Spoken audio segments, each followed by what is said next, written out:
Amigos, é uma alegria muito grande estar aqui hoje para, em conjunto, reflexionarmos em torno da doutrina espírita. E nesse momento, eu gostaria de compartilhar com vocês um tema interessante que é a existência de Deus, um dos pilares da doutrina espírita. E eu me lembrei de uma passagem que eu li e achei comovente quando tive a ocasião de o fazer e que talvez os amigos conheçam.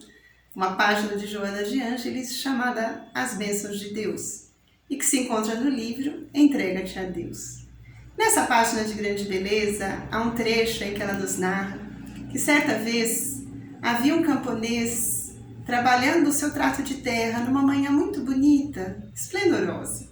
E ele fazia o seu trabalho com muita alegria e muita desenvoltura, quando em determinado momento ele se vê surpreendido por uma visita inesperada. Era um homem da cidade que passava por ali, um homem materialista, confesso, que vendo aquela manhã que encantava a todos, lançou de forma inesperada uma pergunta para aquele homem do campo, dizendo: camponês, tu crês em Deus? E o homem, quando se viu surpreendido por uma pergunta assim, depois a enxada que ele estava usando no serviço, e disse então para aquele homem da cidade: sim, Senhor, eu creio em Deus. E nesse momento, então, o interlocutor, rindo ironicamente, disse assim para ele: se você crê em Deus, eu gostaria que você me dissesse nessa manhã onde é que Deus se encontra, em que parte ele se encontra. Talvez a pergunta não fosse muito fácil de responder, quando feita assim de surpresa, talvez causasse um pouco de embaraço àquele que a recebesse. Mas o camponês revelava uma sabedoria que talvez poucos teriam, porque naquele momento ele vai dizer assim: Senhor, eu não saberia dizer nesse dia onde é que Deus se encontra, mas talvez o Senhor pudesse dizer em que parte ele não se encontra. A página é de fato bem bonita, muito profunda, e aqui eu trouxe apenas um trecho dela. A presença de Deus, a existência de Deus, sempre ocupou o pensamento dos homens. Desde a antiguidade mais distante, o homem se ocupa de pensar um pouco em Deus.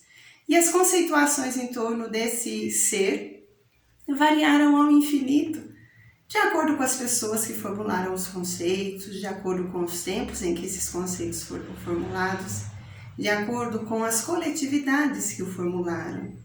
Mas se nós fôssemos fazer uma análise de um dos conceitos mais bonitos em torno da existência de Deus, nós iríamos ficar um pouquinho detidos a analisar o pensamento de Jesus.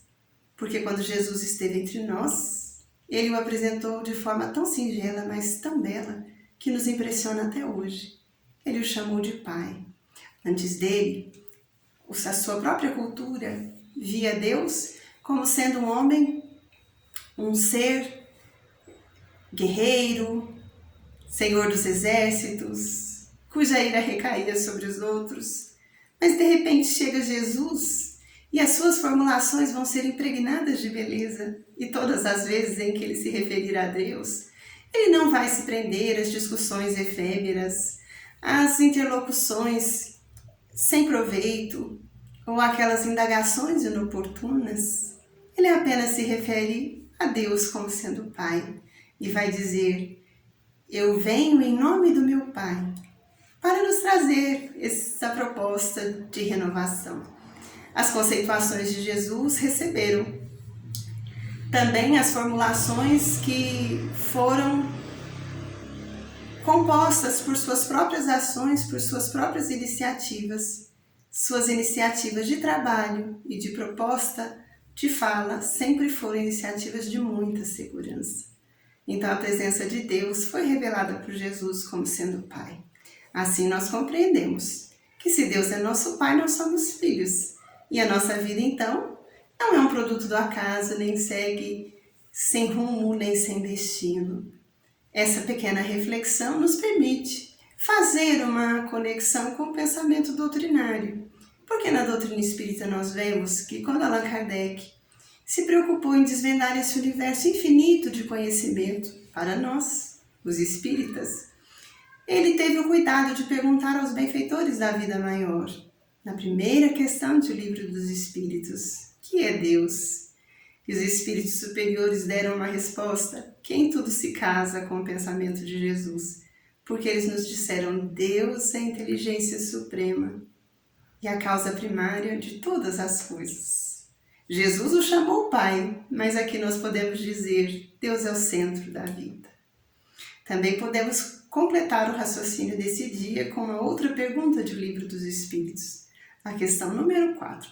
Allan Kardec, aquela mentalidade científica e indagadora, completa a pergunta, dizendo: mas se Deus existe, em outras palavras, ele vai perguntar: que provas nós temos da existência de Deus?